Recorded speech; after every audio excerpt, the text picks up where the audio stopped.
Psychoacoustics is the study of the perception of sound. These videos attempt to gather all of the various interesting phenomena that fall into this category into one condensed series, including many neat illusions. We will also cover a few fascinating geeky topics related to hearing. I'm also going to release a few of these illusions as short standalone videos for easier sharing. If the series misses any that you think should be covered, do let me know in the comments. Check the full playlist here, and check the description for corrections, clarifications, and an index of the different parts of the video. Most of these phenomena will not make any sense if you're listening on a cell phone speaker, and even if you have million-dollar speakers in a fancy studio, you will need to use headphones for some of these effects to work at all. Even cheap headphones on an old smartphone should suffice. You might want to watch the series with your hand on the metaphorical volume knob. I've made every effort to normalize the levels to an appropriate loudness, but I'll be using a lot of pure tones, and they reproduce pretty differently on different playback systems, so the sounds may be too loud or too quiet on your setup. You have been warned.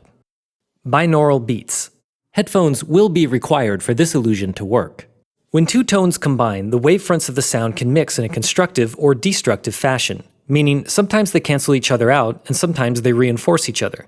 Listen as the pitch of these two tones gets closer to each other.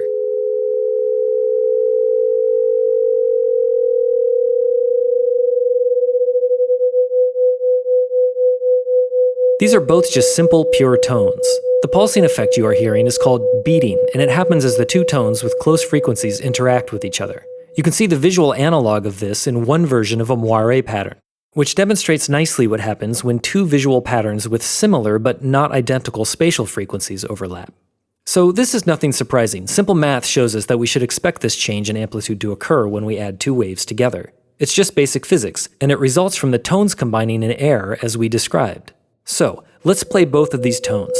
Right now, they are both playing in both ears, so they combine to form the beating before they enter your ears.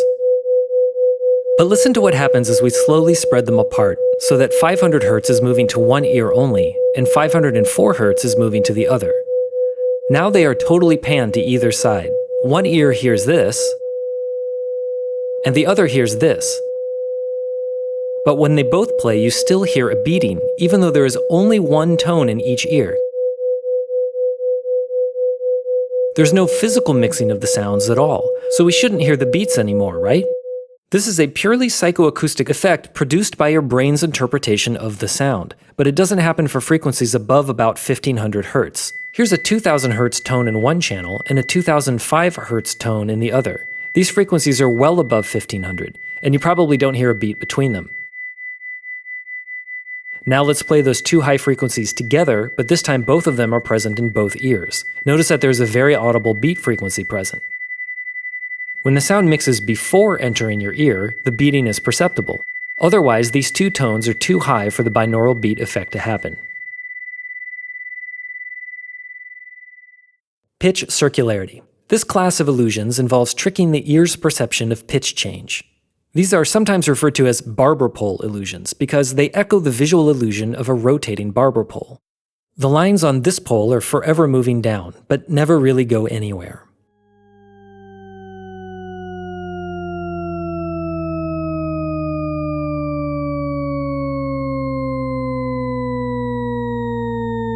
The audio you are hearing, called a Shepard-Rassay tone, sounds as if it is descending in pitch.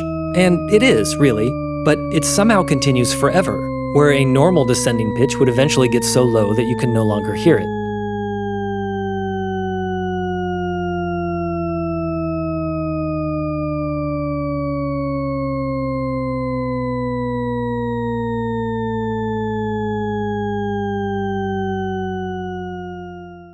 How is this magic accomplished?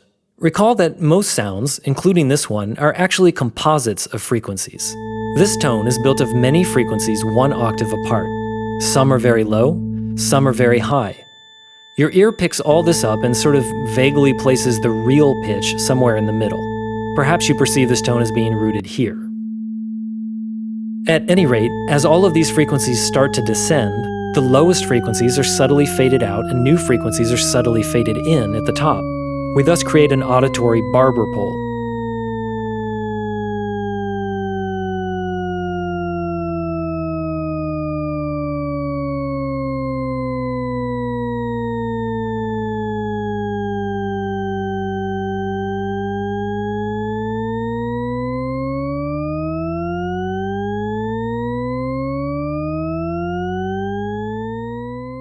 You can imagine that there are lots of tricky illusions you can create using overtone manipulation.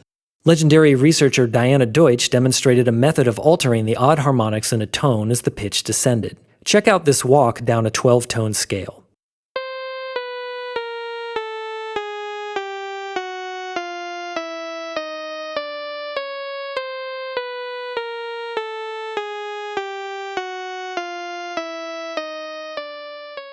You can see how the harmonics subtly fade away as the tone descends, until the mutated tone becomes equivalent to the tone we started at, thus creating another form of circularity. The tritone paradox. Let's say you take one Shepard-Rissé tone, that is, a stack of sine waves an octave apart from each other. Here's a freeze frame of the spectral graph of this tone. Now we're going to play another Shepard-Rissé tone that is half an octave away from the first tone. Half an octave is also known as a tritone. That spectrum is showed overlaying the first spectrum. If you look at the two graphs, you can see that there is ambiguity as to which tone is higher than the other. You may have heard a clear difference, and to be honest, your playback system may be biasing these results. But it would seem reasonable to guess that if we played these two tones for many different listeners, one of two outcomes would be likely.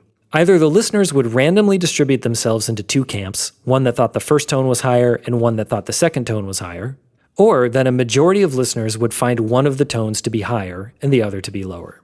What Deutsch and her colleagues found was stranger. There was a clear preference as to which tone was higher, but the particular preference depended on where in the absolute pitch scale the tone occurred. Meaning, if the first tone was a C, there would be one bias. If the first tone was an E, or F, or G sharp, that preference might change. You can see the preference shift on this graph. What was really surprising about this was that these are absolute pitch positions. It's generally accepted that most people do not have perfect pitch perception. Yet, here was a result demonstrating that, at least on some level, an average person had some kind of absolute pitch detection going on.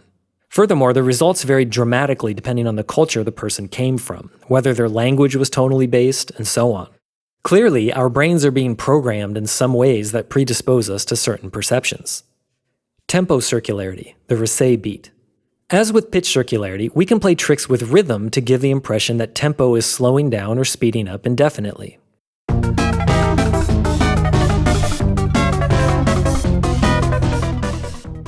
In this example, the tempo is indeed slowing, yet somehow the music never stops moving along.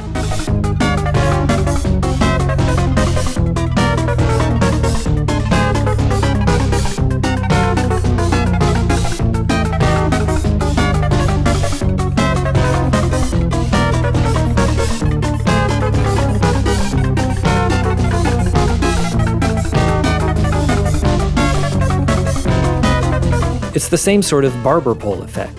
As the tempo slows, imperceptible fast elements are nested into the beat. As they start to slow down and get louder, your ear can pick them out. The slowest elements get slower and slower and gradually quieter until they fade out completely. Note that there is a demonstration Rissé beat you can find all over the internet with a quick search. It's a great example, but it changes tempo gradually, and to really experience the illusion properly, you have to listen to it for a while, at least 45 seconds. Unfortunately, a lot of the places that clip is used only play it for a short time and imply that the beat isn't actually speeding up. It is, of course, and especially if you only listen for 20 seconds, the beat is certainly just accelerating in a conventional fashion. So don't get confused. Listen to it for a minute or two so you can actually perceive the circularity.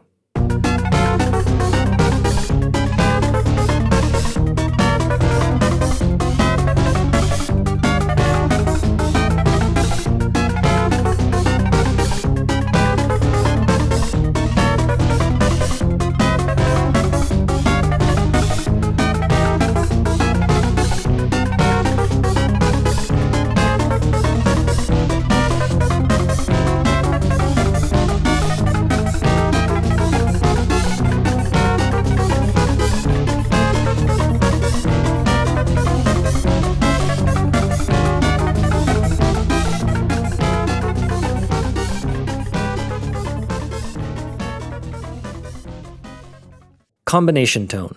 The combination tone is a psychoacoustic phenomenon where extra tones are perceived when tones are combined. It also helps if they are loud, so you might bump the volume up a little. Don't damage your hearing though. Here is a tone with a 220 Hz fundamental, and here is one with a 330 Hz fundamental. If you listen carefully to their combination, you may be able to perceive a phantom tone at 110 Hz,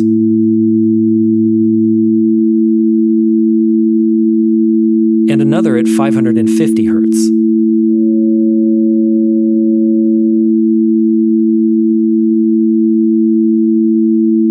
These are the sum and difference frequencies of our two original tones. You can see in the graph that there is in fact no signal down at 110 Hz, but it sounds like there is.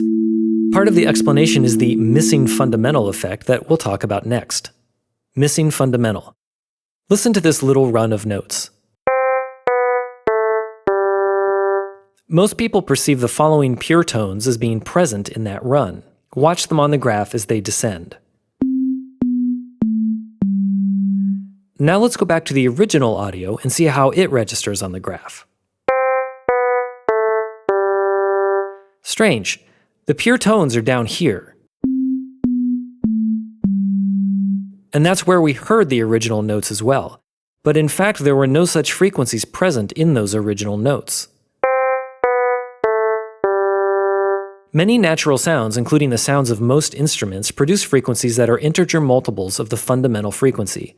If we pause our graph of this plucked guitar string, we see a fundamental at 110, but we also see peaks at 220, 330, and so forth. These are the so-called harmonics of the sound. We can isolate different components of the spectrum to hear more clearly what each is adding to the overall sound.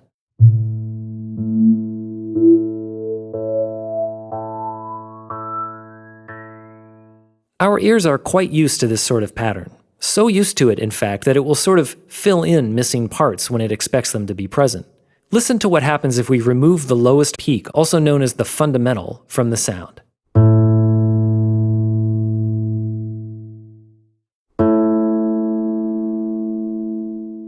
It sounds thinner, not as rich and full, but it still sounds like the same note, despite the missing fundamental.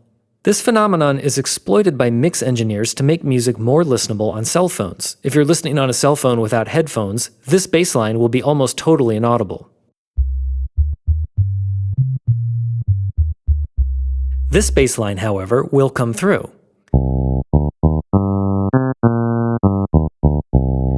The difference is that the second bass line has overtones present in the tone of the instrument. Even though the cell phone can't reproduce the lowest frequencies, the ear is provided with clues from the higher frequencies and is able to fill in the missing fundamental. If you're listening on a cell phone with headphones, try rewinding and listening again through the built-in speaker. And plug those headphones back in before we move on. Otoacoustic emission. Did you know that your ear can itself make sound? Weird, huh? In roughly half of all people with normal hearing, at least one of their ears actually generates very quiet tones that can actually be detected. In very rare cases, these sounds can be loud enough for another person to hear. Usually, though, they require specialized tiny microphones to be inserted into the ear, and only a computer analysis of the resulting signal will reveal the tones. This is part of normal hearing in most cases and doesn't cause any problems. In a small percentage of people, these tones can be perceived as tinnitus, or a persistent ringing in the ear, which can be annoying. Ask me how I know. I searched for a recording of these sounds, and I'm sad to say I found none. Maybe it's not possible to make a listenable recording. Let me know if you have any leads. There are other forms of otoacoustic emission as well, which result from different kinds of stimulation of the ear with external sounds. One form of these emissions is triggered by the combination tones we talked about earlier. These distortion product otoacoustic emissions are what Adam Neely covered in a recent video on the subject. Thanks for watching.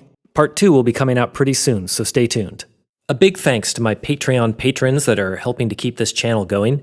You'd of course be more than welcome to join them. There's a link down below.